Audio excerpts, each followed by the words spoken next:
Assalamualaikum warahmatullahi wabarakatuh. Alhamdulillahirabbil alamin. Allahumma shalli wa sallim ala sayyidina Muhammad wa ala ali sayyidina Muhammad miftahi babi rahmatillah wa adada ma fi ilmillah salatan wa salaman daimani bidawamil mulkillah. Suatu ketika kota Baghdad dihebohkan oleh seorang tabib yang sakti. Ia mengaku bisa menyembuhkan segala macam penyakit. Tak ayal rumah tabib itu hampir setiap hari dikunjungi oleh pasien untuk berobat. Usut demi usut, tabib tersebut hanyalah seorang penipu. Namun karena rayuan manisnya, pasien yang tak kunjung sembuh pun selalu menuruti perkataan si tabib untuk kembali berobat. Hingga pada suatu ketika, anak Abu Nawas jatuh sakit. Atas saran istrinya, Abu Nawas disuruh membawa anaknya untuk berobat kepada si tabib palsu itu. Abu Nawas yang saat itu belum mengetahuinya, langsung membawa anaknya ke rumah si tabib. Namun sudah 3 kali berobat, anaknya tak kunjung sembuh. Padahal sekali berobat ongkosnya 100 dinar. Dan Abu Nawas sudah menghabiskan 300 dinar tanpa ada sedikit pun tanda-tanda kesembuhan pada anaknya. Walhasil, Abu Nawas pun mulai curiga. Jangan-jangan tabib itu cuma penipu, pikir Abu Nawas. Timbullah ide pada Abu Nawas untuk mengerjai tabib palsu itu. Keesokan harinya, Abu Nawas membuka praktek pengobatan. Di depan rumahnya tertulis berobat di sini sembuh, bayar 100 dinar. Kalau tidak sembuh, uang kembali 1000 dinar. Para warga yang tadinya berencana akan berobat ke tabib palsu mendadak berbalik arah menuju rumah Abu Nawas. Kini rumah Abu Nawas ramai dipenuhi oleh para pasien.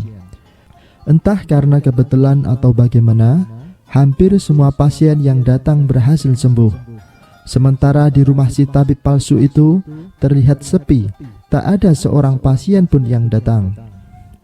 Kenapa hari ini sepi sekali? Apakah warga mulai curiga padaku? Tanya si tabib dalam hati. Tak lama kemudian datanglah asisten tabib tersebut untuk mengabarkan berita yang mengejutkan. Tuan tahu nggak kenapa hari ini rumah tuan sepi pasien? Kata si asisten. Iya, aku juga heran kenapa emangnya? Tanya tabib tersebut. Karena Abu Nawas sekarang buka praktek pengobatan tuan. Di depan rumahnya juga tertulis berobat di sini sembuh bayar 100 dinar, kalau tidak sembuh uang kembali 1000 dinar, kata asisten memberitahu. Oh, pantasan. Tapi apa memang begitu? Yang tidak sembuh uang kembali 1000 dinar? Tanya si tabib. Iya benar tuan, jawab asisten. Kemudian muncullah watak asli si tabib.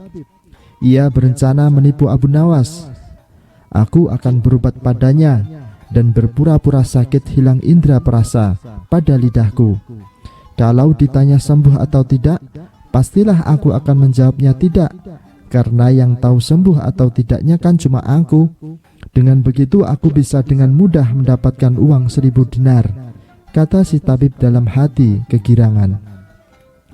Maka datanglah tabib palsu itu ke rumah Abu Nawas dengan berpura-pura sakit. Wahai Abu Nawas, bisakah kau mengobati penyakitku? Tanya si tabib kepada Abu Nawas. Loh, Anda kan tabib, kenapa datang berobat ke sini? Abu Nawas balik bertanya. Ya betul, tapi di tempatku tidak ada obatnya, balas si tabib. Oh ya sudah, ngomong-ngomong Anda sakit apa tuan? Tanya Abu Nawas. Lidahku tidak bisa merasakan apa-apa, seperti mati rasa Abu Nawas, keluh si tabib berpura-pura. Abu Nawas tahu betul dengan perilaku si tabib. Ia hanya berpura-pura sakit untuk mendapatkan uang 1000 dinar. Baiklah, Anda tunggu di sini sebentar. Saya akan ambilkan ramuan obatnya, tutur Abu Nawas. Abu Nawas lalu memeras buah lemon yang sangat asam dan menuangkannya dalam gelas. Ini obatmu tuan, kata Abu Nawas sambil memberikan gelasnya. Boleh aku minum? Tanya si tabib tersebut.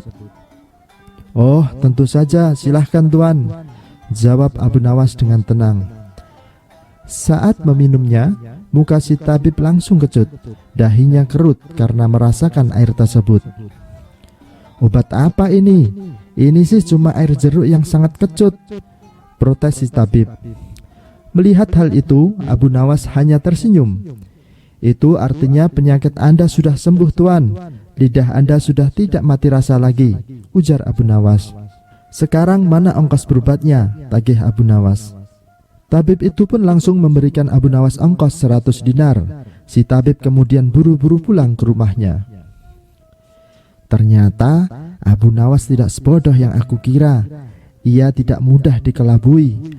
Aku harus cari cara lain agar bisa mengalahkan Abu Nawas dan mendapatkan uang 1000 dinar, pikir si tabib. Esok paginya ia kembali menemui Abu Nawas. "Hei Abu Nawas, aku mau berobat lagi," kata si tabib. "Silahkan Tuan, lidahnya masih mati rasa lagi," ledek Abu Nawas. "Bukan, ini beda dengan yang kemarin." "Memangnya sakit apa Tuan?" tanya Abu Nawas. "Aku hilang ingatan Abu Nawas, bisakah kau menyembuhkanku?" kata si tabib. "Oh, tentu saja bisa Tuan," jawab Abu Nawas. "Tunggu di sini sebentar, aku akan ambil obatnya." Abu Nawas beranjak dari tempat duduknya. Dia mengambil obatnya seperti yang kemarin, yaitu segelas air perasan lemon yang sangat asam. Melihat hal itu, si tabib langsung kaget. "Loh, itu bukankah obat yang seperti kemarin?" "Tidak, aku tidak mau minumnya Abu Nawas," tolak si tabib dengan tegas. Abu Nawas pun hanya tersenyum dan berkata, "Alhamdulillah, penyakit Anda sudah sembuh Tuan. Mana ongkosnya?" pinta Abu Nawas. "Sudah sembuh? Bagaimana kau bisa tahu?" tanya si tabib heran. "Buktinya Anda masih ingat dengan obat yang kemarin yang saya berikan. Itu berarti sakit hilang ingatan Anda sudah sembuh Tuan," kata Abu Nawas menjelaskan. Si tabib terpaksa memberikan ongkosnya kepada Abu Nawas. Tak terima dengan dua kegagalan yang dialaminya, esok harinya si tabib kembali menemui Abu Nawas. Kali ini ia berpura-pura matanya buta. Dia berjalan ke rumah Abu Nawas dengan bantuan tongkat di tangannya.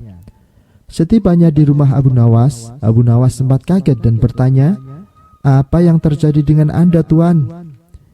Si tabib itu menjawab, "Mataku tiba-tiba buta Abu Nawas, dan aku ingin berobat kepadamu."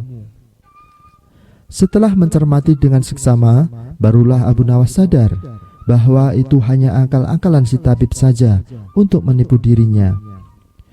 Tapi Abu Nawas tak pernah kehilangan akal. Ia pun lantas berkata kepada si tabib, "Tuan, penyakit kebutaan pada mata Anda sudah parah sekali. Maafkan saya Tuan Tabib, untuk kali ini saya tidak bisa menyembuhkannya," kata Abu Nawas pura-pura sedih. "Berarti saya dapat uang kembalian 1000 dinar, tanya tabib kegirangan. "Benar Tuan, uangnya sudah saya siapkan di dalam kantong." "Sebentar ya Tuan, saya mau ambil dulu kantongnya," jawab Abu Nawas. Si tabib pun menunggu dengan hati berbunga-bunga. "Akhirnya saya bisa memperdayaimu wahai Abu Nawas," pikir si tabib. Tak lama kemudian Abu Nawas datang sambil menyerahkan kantong uangnya. "Terima kasih Abu Nawas, ternyata kamu memang orang yang jujur," kata si tabib. "Iya Tuan, saya tidak berani berbohong. Silahkan uangnya dihitung dulu Tuan," balas Abu Nawas. Setelah membuka kantong dan menghitungnya, si tabib langsung murka. "Kenapa uangnya cuma 10 dinar Abu Nawas? Kamu jangan coba-coba membodohi aku," bentak si tabib kepada Abu Nawas. "Bagaimana Anda bisa tahu kalau jumlahnya cuma 10 dinar? Tanya Abu Nawas dengan santai. "Koinnya memang ada 10, tapi koin yang kamu berikan pecahan 1 dinar, bukan 100 dinar. Memangnya aku buta apa?" kata si tabib keceplosan. "Alhamdulillah, sekarang Anda sudah sembuh Tuan. Mana ongkos berobatnya?" pinta Abu Nawas. "Maksudmu apa Abu Nawas?" tanya si tabib mulai panik. "Tadi waktu Anda kesini katanya mengalami kebutaan, dan sekarang Anda sudah sembuh. Buktinya Anda sudah bisa membedakan Mana pecahan koin 1 dinar dan mana yang 100 dinar, balas Abu Nawas. Dengan terpaksa, akhirnya si tabib kembali memberikan uang 100 dinar. Ia pun kapok berurusan dengan Abu Nawas dan pergi dengan perasaan dongkol. Alhamdulillah, sekarang aku berhasil mendapatkan uang 300 dinarku kembali. Setelah tabib itu 3 kali bolak-balik ke sini, kata Abu Nawas. Setelah menyaksikan tayangan ini, jangan lupa bersalawat kepada baginda Nabi Muhammad SAW. Sekian, sampai jumpa di kisah berikutnya. Wassalamualaikum warahmatullahi wabarakatuh.